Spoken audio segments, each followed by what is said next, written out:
Got it. All right. Hello, Facebook. How's everybody doing? Let's see if we get, I can actually see us. Okay, there we go. Well, good morning, everybody. As you can tell, I'm not Ryan for our nonprofit today. She's unable to be with us, but I am here. I'm Karen. I'm her assistant. And I'm here today with Tiffany with Williamson County Children's Advocacy Center. And we're going to kind of do our regular nonprofit shout out and get to know another one of our awesome nonprofits in Austin.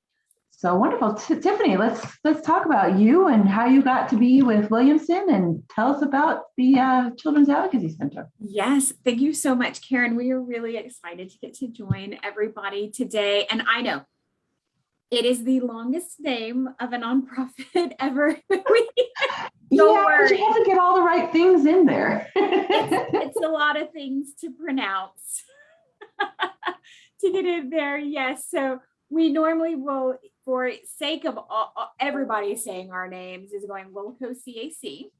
Wilco CAC. So feel free to hang out with that one as well. So yeah, we are. Gosh, we have been around serving Williamson County since 1997. Okay. I can believe it, which is really fascinating because most people we have found out have never heard of us and don't know a lot about us. Still a lot of misconceptions that we are a county agency, right? Which we're not. Sometimes we get confused with CASA because we both have the name Advocacy Center in them, right? So we still know that there's a lot of, misconceptions or misinformation, or just simply not knowing about us. Really, the most people who do know about us in our community are those children and families who have used our services. So we love opportunities like this and are very grateful for them to be able to go out and really share about the work that we're doing for children and families. And then just being able to celebrate that, because we do work with a tough subject, right? We work with children who have been abused, and that, just to spell it out so everybody understands what we're talking about, right? We usually see that as physical and sexual abuse, neglect. What we know many community members don't also realize is that children raised in homes where domestic violence is present is also considered child abuse. Mm-hmm. And then we also have children come through who maybe have witnessed another child's death, or maybe if there's violence or gun violence that they've seen, they're going to come through the Children's Advocacy Center as well. Okay. And the reason is, if I keep going down this train, Go down the train, girl. Okay, well, we'll keep going. With that is because, believe it or not, law enforcement and CPS are not the ones who are going to provide that what we call forensic interview, that safe space where the child is using their own words to talk about the most intimate details of that abuse, of the worst day or days that they've experienced. Our investigators, right, law enforcement and CPS, bring the child to us, to the Children's Advocacy Center. And it's our staff who have been highly and expertly trained to be able to provide that forensic interview. And we have medical forensic nurses who can see children. We do, it's a holistic model, right, all the way through to the trauma therapy. And we've extended those intervention services all the way into prevention about a year and a half ago. So there's a lot of things that happen in this building. And, while we do work with a tough subject matter, we know that we are making differences in lives, which is really a great motivating factor. That's great, because the police and CPS, they have their place, but the kids, I assume they look at them as the, their authority, the bad guys, they're good guys, but they're, but they're strict. Right? Like when we think, and not so much in CPS, but right? When we think about the role of an officer and a crime has happened, they go find the bad guys, they catch the bad guy, Yeah, right? Kind of using very simplistic language. exactly. And our children aren't the bad guys. No. And so while you know, police officers and law enforcement are trained in interrogation techniques, we're not interrogating a child. Mhm. And we don't want them to go to a scary police station, right? So everything about a children's advocacy center, and this is a national model, Okay. by the way, but it is not something that every county is going to have across the nation. Even Texas, not every county has a children's Okay. advocacy center because we're a nonprofit. So a community has to come behind it and say, Mhm. we're going to support their services here and do that, right? So that national model that says we bring children to a child-focused and friendly place, and that we are training their staff to be interviewers, Indeed. right? To ask open-ended questions, to let that child share that experience and ask some questions. You tell me more about that. What did you hear when that happened? What did it smell like, taste like, feel like, right? Like I said, in the really most intimate details, Mhm. so that then the investigators get to take that information and go continue the investigation. Yes. Make it further on. So you're definitely providing that safe space, that soft, feely zone for these kids, and that's so important. Yeah. That's so important. So how did things change when the pandemic started for you guys? Oh, It's always the juicy part. oh man. I tell you, that is right. So on so many levels, because one, we were committed to never closing our doors when this happened, because we knew that child abuse was not going to go away when this happened, right? So in terms of the functionality, we were making quick and rapid decisions, and a heavy investment in technology, quite honestly, so that we could send as many staff who did not have to be physically present on site. So part of that was my team that goes out and does prevention education with school children and parents, right? We could move home and do those things.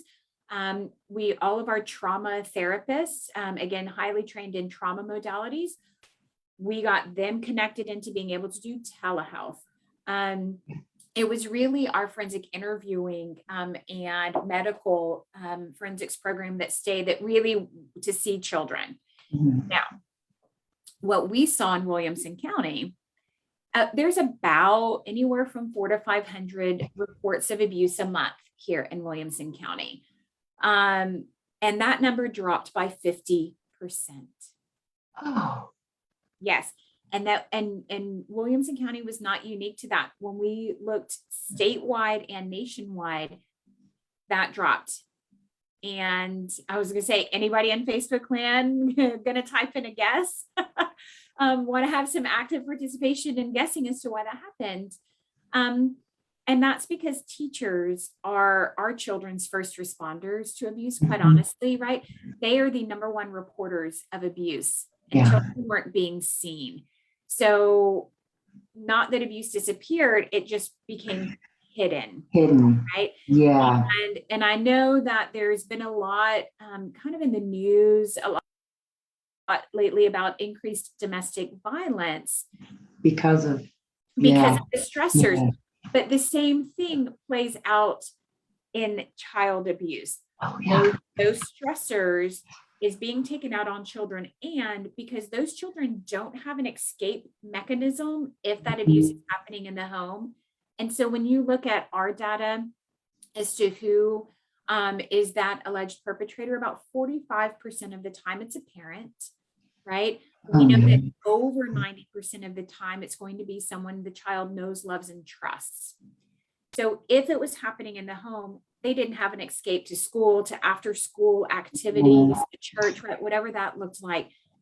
which also meant the severity was increasing. Yeah. So And normally you like numbers to go down, but that's not a number you wanted to that's go not a down. number. That's not a number that you want to go down. No. So we were on a team rotation here to always keep a forensic interviewer healthy, to keep a medical nurse healthy, our case managers, our family advocates to be working with families. But again, the volume of who was coming in was decreasing. The severity of what we were seeing was increasing. And even now, as children have been reentering, the reports have been going up, but we're still seeing the severity and the impact of that continue. Yes. That's hard. That's hard. It was very hard. And also it's very hard too for, for the knowing what the children are going through. And then so for our frontline staff who are seeing that and knowing what's happening and feeling just, how do we, right. Yes. Right. Still trying to find that hope and that balance through it all has been, just quite frankly, even for us as staff, challenging at times. Yeah. I mean, you and everybody at your organization, you're doing this because you have the heart, you care, and you want to make things better, and you want to do all of this. But without the partnership with the law enforcement and the reports, you can't help those kids. Like, I couldn't even imagine how your heartstrings are just, I mean, on a regular basis they pull. I couldn't even imagine. Oh my goodness. Yeah. And we were really, it was a real wake-up call also that we know teachers will continue to be our number one reporters because and daycare workers, because they see kids for the most of the hours of the day.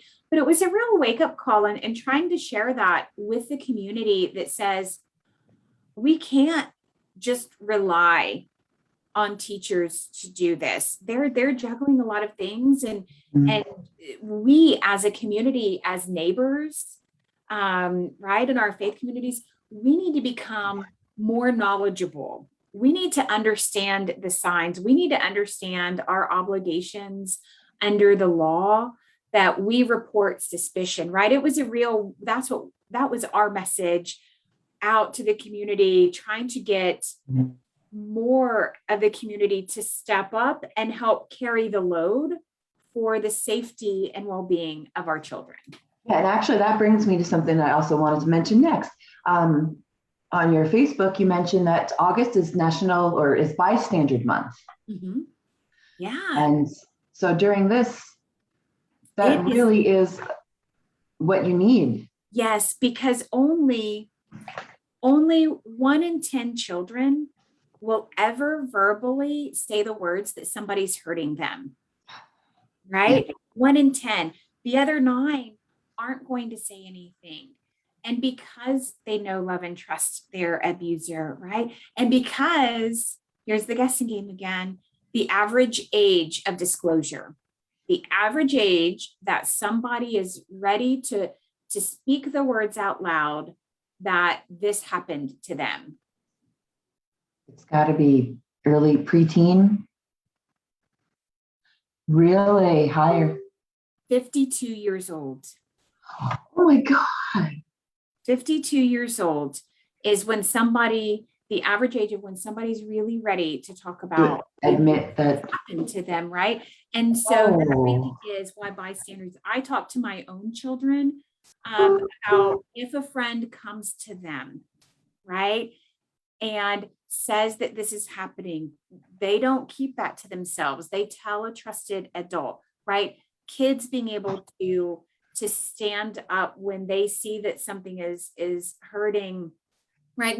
I say kids, and most people think of like kids, elementary school. No, our middle school, our high schoolers, yeah. The same things that are happening. If they see somebody sending around photos or videos of some, which we know they do, right? Somebody's being abused, but it turns into this weird game phenomenon almost, is to stop it and go, that's not okay.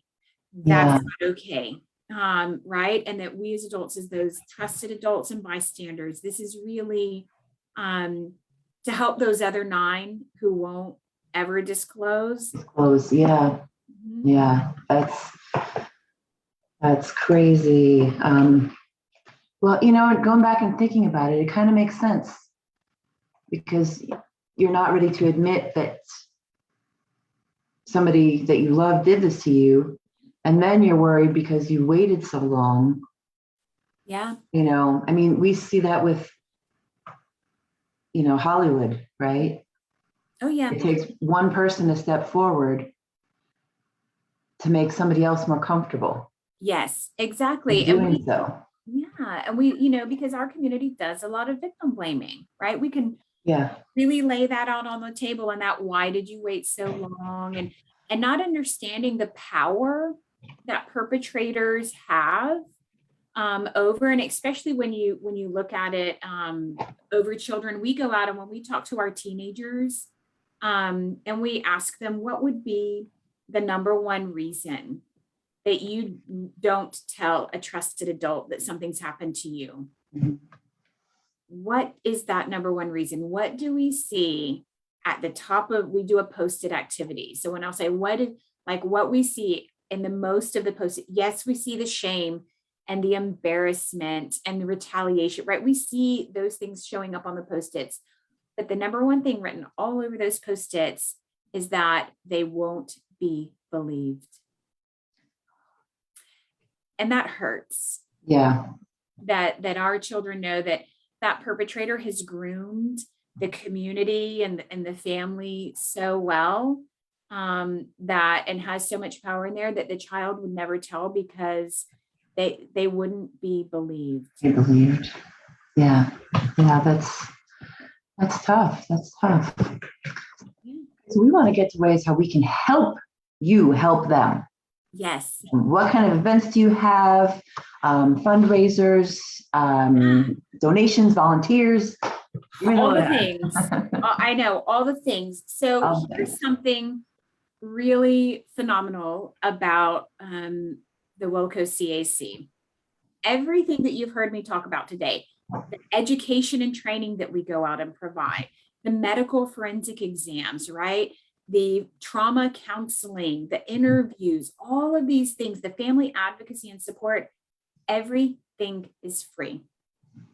We do not charge families for any of our services.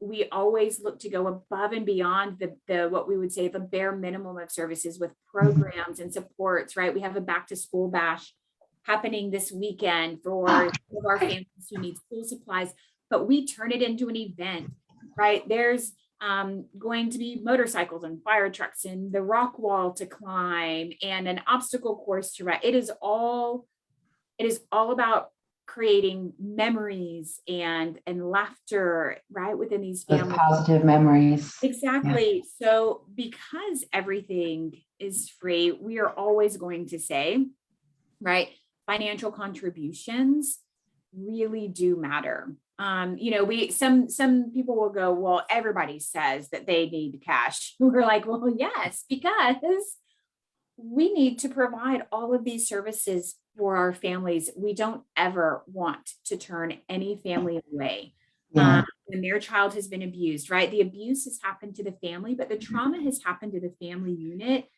And we need them to heal together as a family and not focus on the crises of the other things that are happening around them, of their other needs, so that they can really focus on their healing. So when you had talked about COVID earlier, of course, it is not unique in the nonprofit world. We were the same one. Events delayed, canceled, postponed, flipped, trying to make it virtual, which, in a lot of ways, yes, cool. You're not paying for an event venue space, but you're also not charging as much money because you're not getting some of the virtual. Yeah, you're not getting a dinner at a gala. Right, exactly. So then you're changing that price point. So it's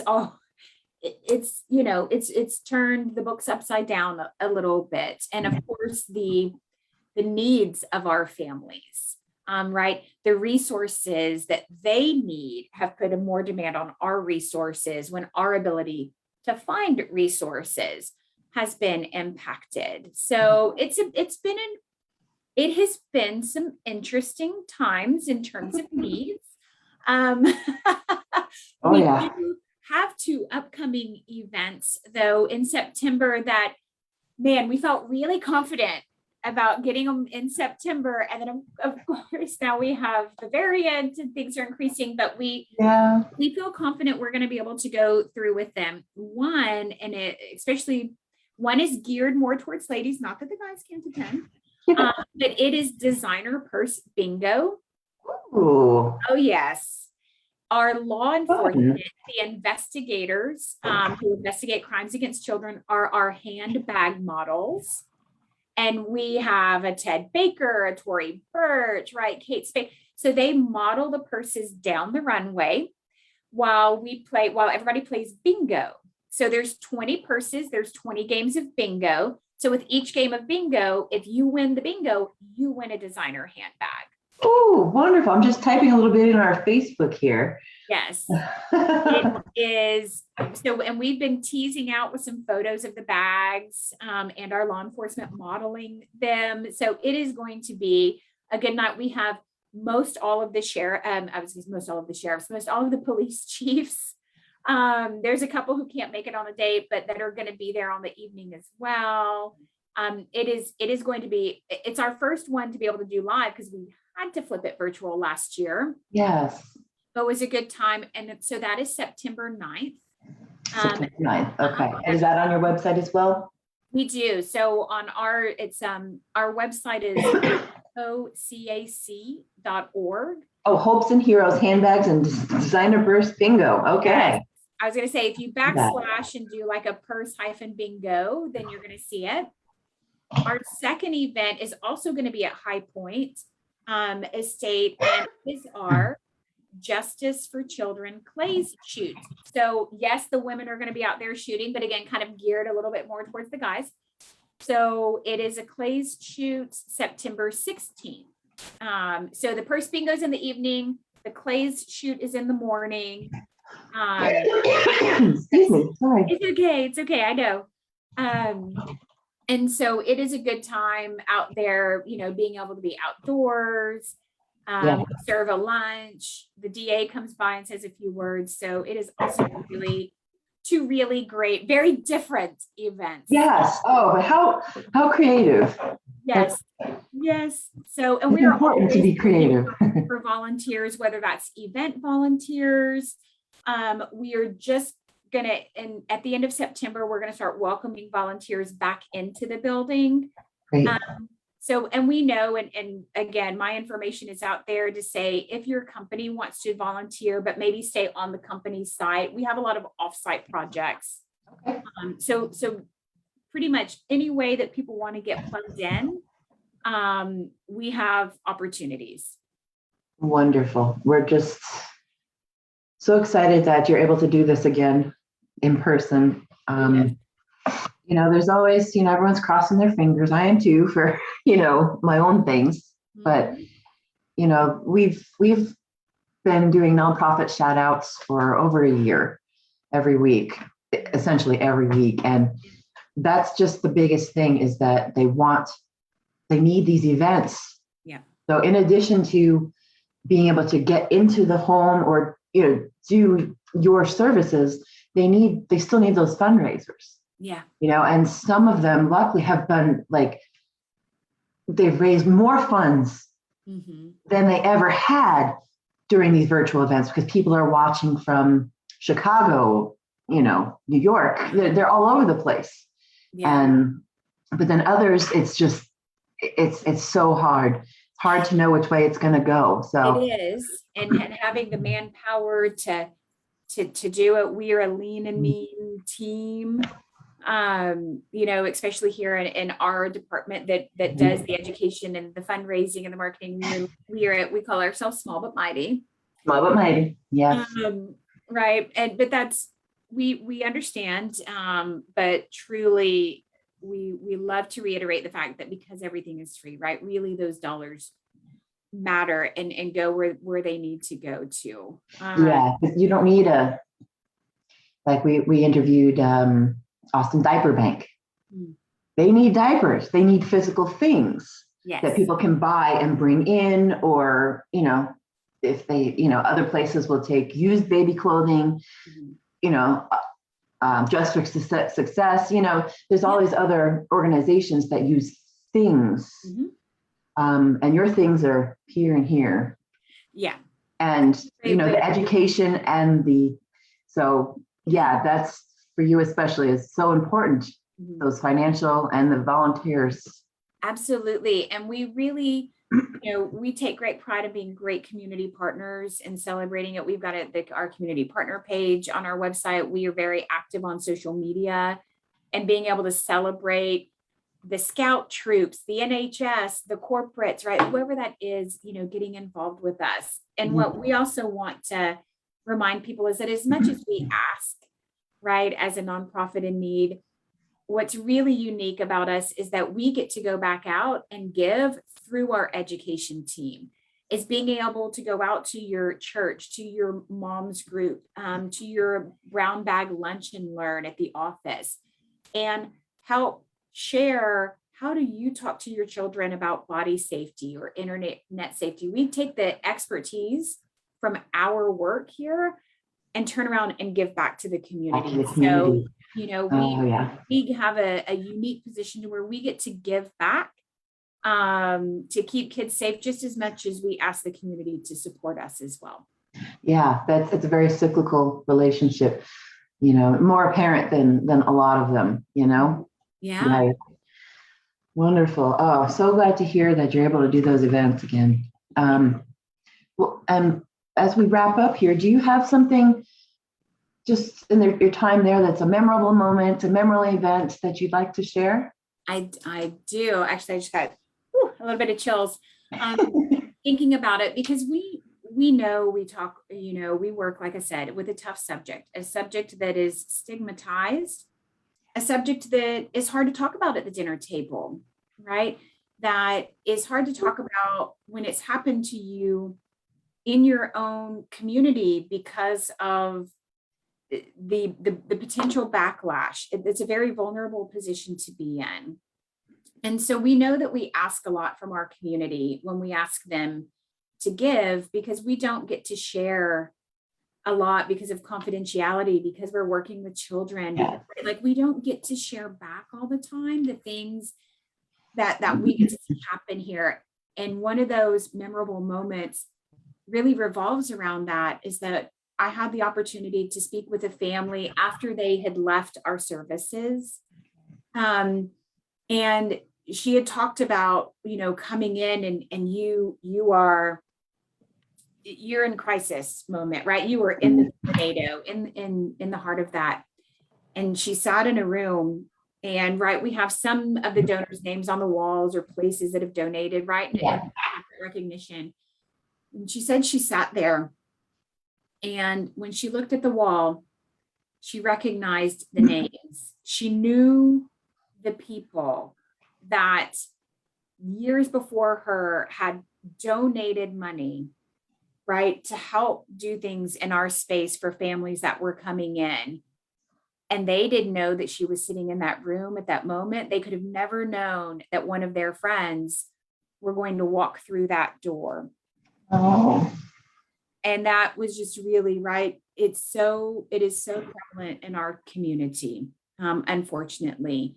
And you're not going to know when you help us that you're really helping your neighbor, your friend, or your child's best friend in the classroom, right? That's what that looks like. Yeah, he gave me a little welling up. That's why I said every time I think about that, I get chills.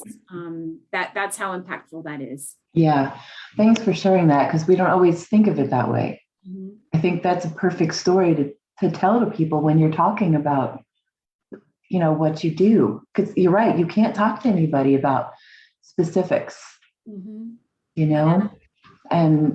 that's a good thing. That is a good thing. But it's also hard to make that connection, the real world, people to people, connection. But that's wonderful. Oh gosh. Well, Tiffany, I so appreciate your time today. I'm so glad we were able to connect, and we like to follow up like years after. So we'll be in touch again to see how things are Yes, going. And please do. Please do. yeah, Thank you that's so awesome. much for And we doing this. encourage everybody, I put in the Facebook feed and it'll go on our YouTube. Awesome. So everybody go to the YouTube. That'll also be in the feed here in the Facebook. Subscribe so you can catch up on all of our nonprofits. We've had some amazing ones. And there's more to come, more to come. We're going to keep on doing this. But like and share. All the contacts are in the Facebook, in our Facebook feed here for the events, for their regular Facebook, and for the Wilco website to get all your information. And we're excited for next week. We're going to have Measure Austin here with us. And we're going to be interviewing them and learn about what they do, what they need, and how they fit into the community as well. So, well, thank you so much, Tiffany, and we'll talk to you again sometime soon. Thank you so much. Thank And, you. Bye-bye.